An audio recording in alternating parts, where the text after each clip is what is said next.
আসসালামু আলাইকুম ওয়া রাহমাতুল্লাহি ওয়া বারাকাতুহু। ভিলেজ ক্যালিগ্রাফি চ্যানেলে আপনাদের সবাইকে স্বাগতম। কয়েকদিন আমরা দেখলাম সবুজ জালির কিছু উদাহরণ দেওয়ার চেষ্টা করছি আপনাদের মাঝে। আজকে পুনরায় হতে সামনে ক্লাস শুরু করব ইনশাআল্লাহ তাআলা।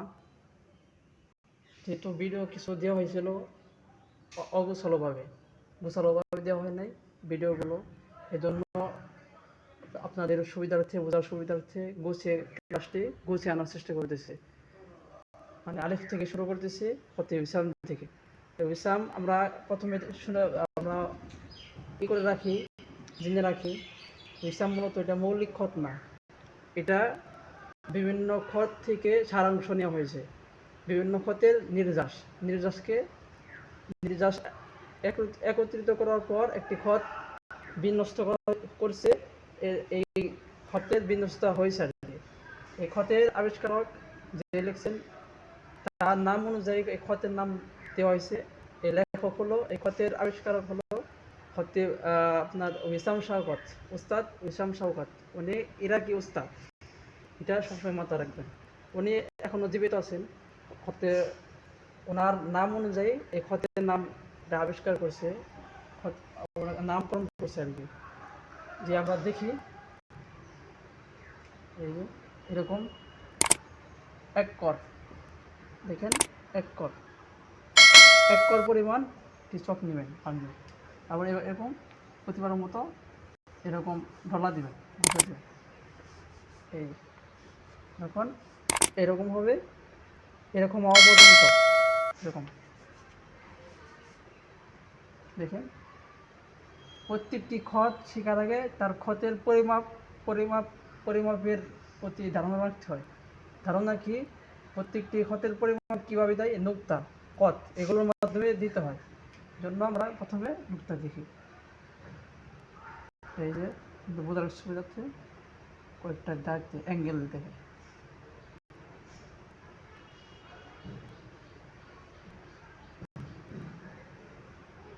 এইরকম। এখানে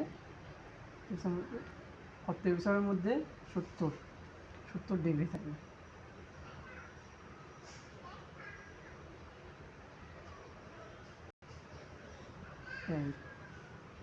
বিষয়ের মধ্যে বিষয় আলিফের ক্ষেত্রে আর কি, আর নুক্তার ক্ষেত্রে 60 ডিগ্রি, যেখান থেকে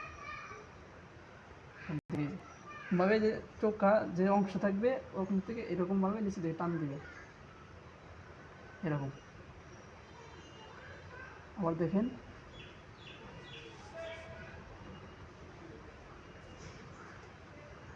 এই দেখেন ধরার পর এরকমভাবে নিচে দিকে টান দেবেন এরকম। এই চতুর্ভুজ আকৃতি রাখবেন। ষোলো সেটটা চতুর্ভুজ থেকে একটু বেশি হবে, কিন্তু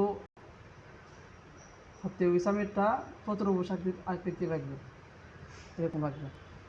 হয়ে গেল, মোটামুটি ধারণা হয়ে গেছেন কীভাবে নুক্তা দিতে হয়। এখন হতে ইসামের মধ্যে 6 নুক্তা, 6 কত এরকম।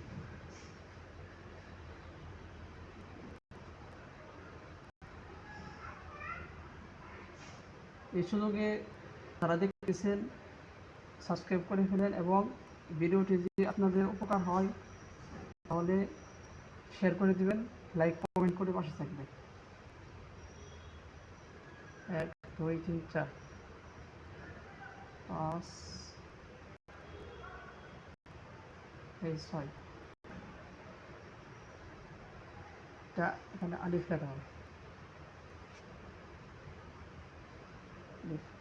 এই এখান থেকে দেখুন ধরার পর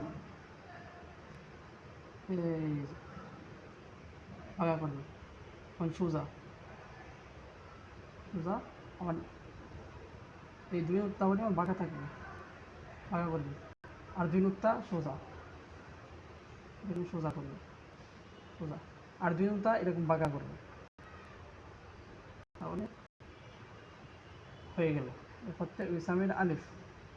একই খতে উইসাম, অনেকে উইসাম সুম বলে মিলাই ফেলেন, এটা ঠিক না। পার্থক্য আছে, এটার মধ্যে পার্থক্য আছে। এখান থেকে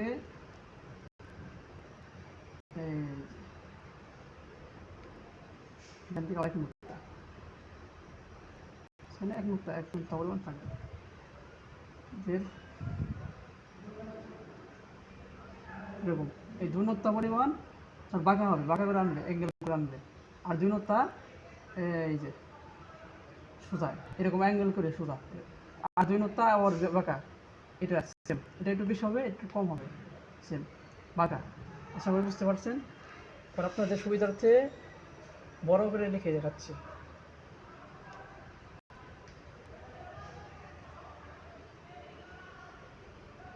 একটু ঘষা দিই, পর দেখাবে। এই দেখেন, আগে নোটটা দিয়ে দিই, যারা নতুন আছেন তাদের বোঝার সুবিধার্থে, বুঝতে সুবিধা হবে। 1 2 3 4 5 6 নোটটা এই বরাবর। এগুলোর মাপ ঠিক রাখবেন। মাপ ঠিক না রাখলে লেখা সৌন্দর্য সহজে হবে না, কষ্ট হবে। এই জন্য মাপের, প্রত্যেকটি জিনিসের মাপ আছে।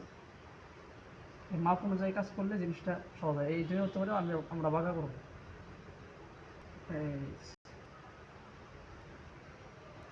এরকম বেশি এটা বাঁকা হয়ে গেল, মিডিয়াম সাইজ রাখবেন। এই বাঁকা, এরপর থেকে এই জন্য হতে পারবেন সোজা। দেখেন এই সোজা।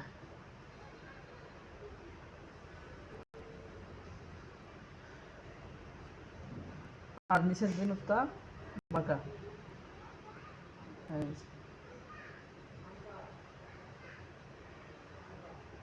বাঁকা। দেখেন এখান থেকে এক নুক্তা, আবার এখান থেকে এক নুক্তা। আশা করি হরফে হিসাবের আলিফ মোটামুটি ধারণা পেয়েছেন, কিভাবে হরফে হিসাবের আলিফ লিখতে হয়। এরকম প্রত্যেকটি হরফের শেপ অনুযায়ী দেখানো হবে। প্রত্যেকটি হরফ বোঝার সুবিধার্থে ভেঙে ভেঙে দেখানো হবে। এরকম যদি আরও ভিডিও চান তাহলে এই চ্যানেলটি সাবস্ক্রাইব করতে পারেন। যদি ভিডিওটি উপকার আসে তাহলে অপরকে শেয়ার করে পাঠিয়ে দেন। সম্পূর্ণ ভিডিও দেখার জন্য ধন্যবাদ। আসসালামু আলাইকুম ওয়া রাহমাতুল্লাহি ওয়া বারাকাতুহু।